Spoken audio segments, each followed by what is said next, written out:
daw dito. Ano nangyari? Lang muna. Kunos lang, isda o mais? Mais. Mais, may gulay. Ay, may kondil, kamote. Mais mo na? Inshallah, kompleto tan.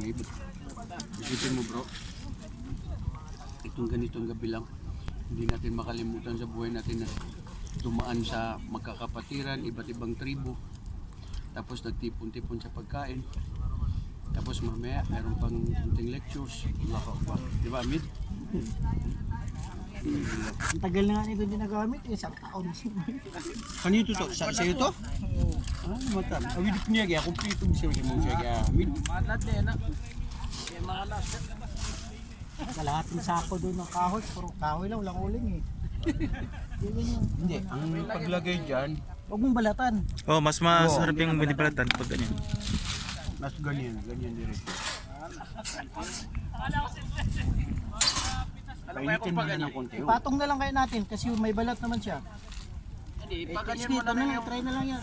Balatan mo na lang. Itong pakuan mo na lang kayo para mukhang mas Marami. Oo. Marami Oh, ka lang. tama bro. Yan. Kailangan talaga ng kanya-kanyang idea. Balatan lang. Alam mo yung kasabihan, yung Balatan isang na lang, ulo, no? mas maganda yung dalawang ulo. Para nakakapag-isip, mashallah. 2 hits is better than 1 hit. Very good no, tumata. Kapag na siya, okay. Sarap. Yung kape masarap talaga.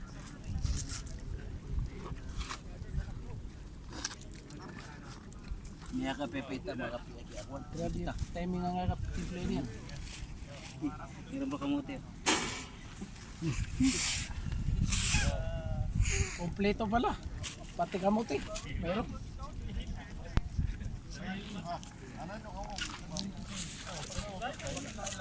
Yala, wide real. Ito yung sa tabi ng karsada, ustad maisod sa inaano lang yung kahoy ang ano nito. Oh, mashallah. Bumili ka, minsan kami nakapunta doon may 6 eh.